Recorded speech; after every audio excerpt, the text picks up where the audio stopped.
Tiens. T'as l'adresse? Oui. Ça va Nadia? Ça va? Attends, je vais filmer aussi. Bah voilà, il a tout ce qu'il faut. Ah, carrément. Si c'est pas beau, ça. Attends, bouge pas. Voilà, bouge pas. Là, je vais mettre sur YouTube, sur cette chaîne. Si c'est pas beau, ça. Ah, franchement. Mais bon, il le mérite. Alors, Tu sais que j'ai Rémi une le photo mérite. de Je toi tiens à avec vous ma femme signaler qui a que- manifesté avec les infirmiers. Ah oui, la manie des infirmiers. Ouais, et ma femme elle a pris la photo avec toi, elle m'a dit j'ai vu ton copain taxi. Voilà, c'est ça. Mais c'est ça, Rémi. Oui, voilà, Mais, un vrai taxi. je veux dire, c'est ça, là. C'est pour ça, d'ailleurs, que moi, aujourd'hui, je suis là. Je suis pas taxi, hein. Je suis là avant tout militante du T'es pas mouvement taxi? des Gilets jaunes. Non. Mais je suis là pour soutenir Alain, parce que Alain, qui est taxi, va dans toutes les manifestations, Je sais. soutient toutes les corporations. Aujourd'hui, c'est sa corporation qui est dehors. En tant que sœur d'armes, il fallait que je sois là. Et puis, ce matin, 11h, je suis là. T'as pas à m'embrasser, hein. C'est la On a, vérité, on Bah, il a a eu fait tous envie. les deux. Dire, On a fait les gilets parce que- jaunes, la première, la fouille, quand ils nous ont fouillé la première fois. J'y étais, on était tous les deux. C'est ça. Mais voilà, parce que. Ah, tu connais, monsieur? Il est temps que Je crois tout le temps. C'est ce que je lui ai dit, parce qu'il a assisté à une manif des infirmiers aides-soignants qui s'est passée du côté de Port d'Orléans. Et comme ma femme elle a vu Ouais, taxi, bah oui. elle lui a dit je prends une photo avec toi pour mon chéri, et bien elle me l'a ramené.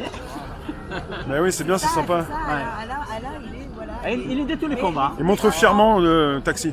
Ouais. Non, il est vraiment de tous les combats. Mais en temps normal, je veux dire, c'est ce que je dis, parce que bon, on parle des gilets jaunes, mais en vérité, on est avant tout patriotes, citoyens. On se bat pour le bien commun et le bien de tout le monde.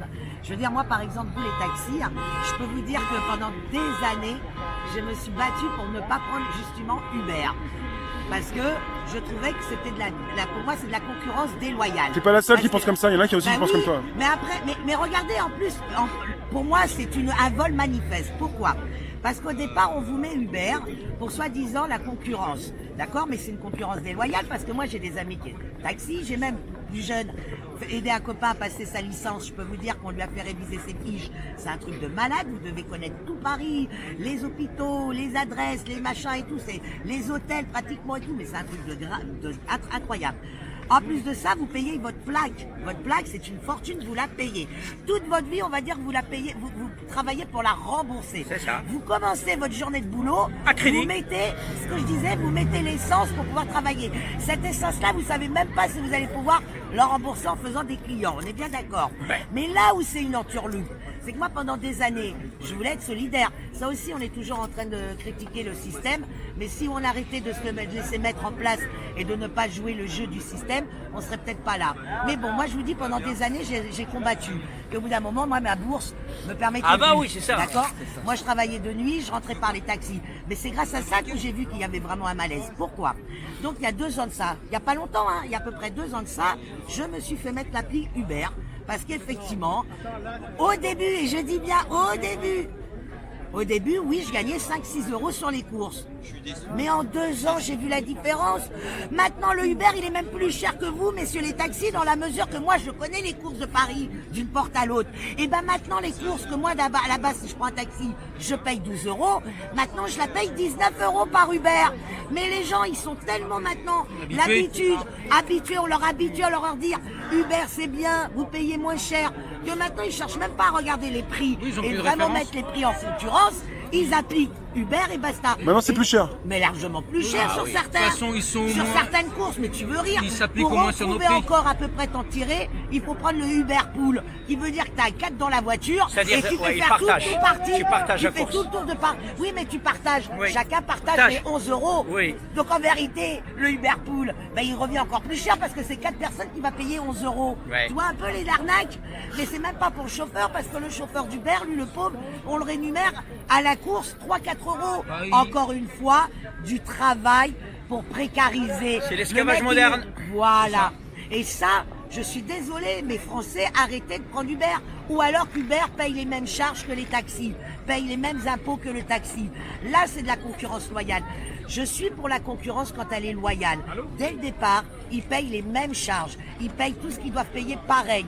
Et les tarifs, à eux, après, effectivement, travailler sur le tarif ou sur les avantages, être dans une voiture bien entretenue, où il y a un petit plus, une petite bouteille et tout. Mais ça, c'est à eux. de le mettre en place pour qu'on vienne les chercher. Maintenant, de faire croire que en prenant tel à tel, en payant moins cher, c'est de la concurrence loyale. Non, c'est de la concurrence déloyale quand dès le départ, ils ne partent pas sur le même pied d'égalité, ils ne payent pas les mêmes charges. Depuis Et le c'est ça départ, que je depuis décondamne. le départ, et nous là, avons en 2 ans, expliqué moi je ça. l'ai vu en 2 ans. Hein. Et donc dernièrement, je ne reprends plus Uber et le peu de fois où je dois me déplacer, surtout le soir, et je dois prendre, je prends un taxi. Je vous assure, regardez les prix. Moi je sais, moi je fais vers Châtelet, je suis toujours vers par là-bas, je traîne. De Châtelet à chez moi, j'en ai pour 12 €. D'accord, de chez moi dans le 19e. D'accord, j'en ai pour 12 € en taxi. Uber me réclame 19 € maintenant. Alors qu'avant, effectivement, au lieu de payer 12 €, je payais 8 €. Uber a eu une proposition agressive de prix très peu cher.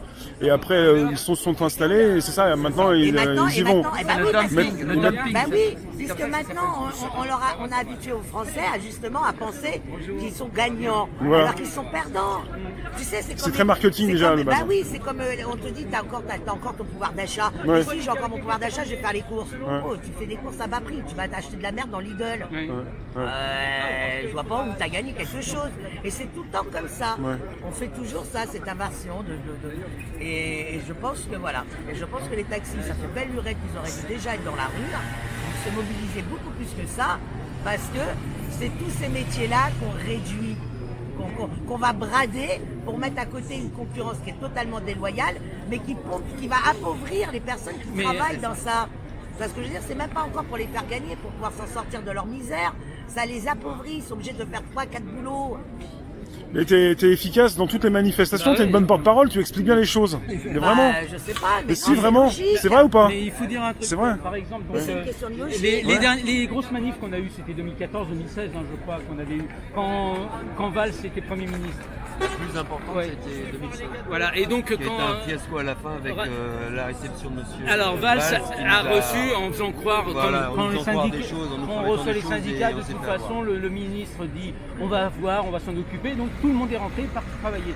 Et dans la demi-heure suivante, monsieur Macron, tiens, on en parle souvent le samedi, tiens, qui est notre président, était à l'époque ministre du budget, je crois bien. Et dans la demi-heure suivante, il a dit quoi? Il a dit, c'est comme Valls a dit, oui, on va s'occuper des VTC, on va un peu brider tout ça.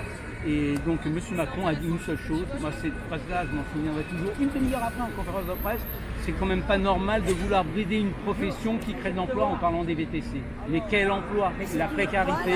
Et ça a permis à beaucoup de jeunes de travailler, mais finalement pour les précariser et puis pour les rendre quelque part serviables encore plus que nous. Parce que du coup, ça fait que ces entreprises-là, sous couvert qu'ils vont embaucher, on leur accorde des facilités d'impôts. On leur fait pas payer leurs impôts. On leur donne toujours plus de droits. Alors que vous, c'est vous qui faites lui, il est bon après. Et vous taxez tout le maximum. Et c'est toujours comme ça. Et en parlant, justement, moi ce que je voulais dire par là, ça veut dire que toute cette politique qui a été installée avec Uber par M. Macron, notamment, parce que c'est toutes ces entités-là, toute cette collusion-là, en fait, il y a dû avoir une enveloppe encore, comme toujours il y a des enveloppes. Voilà, c'est la collusion entre toutes ces sociétés. On l'a vu, je crois que c'était à Davos, il était bras dessus, bras dessous. Alors à l'époque, il n'était pas président, il était ministre ou même peut-être même pas ministre. Il était bras dessous avec le président d'Uber de l'époque, qui est à moitié barré, qui s'est même fait virer par son conseil d'administration, j'ai bien compris. Mais bon, c'est des mecs hyper puissants évidemment, ils ont dû voir de l'argent, donc ils rebondissent. Mais même Uber, à un moment, ils ont mis le haut là.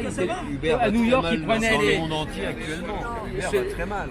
Qu'est-ce que tu dis là, c'est intéressant. En France, je ne comprends pas que Uber soit encore là, avec tous les scandales qu'il y a eu. Attends, je vais dire un truc.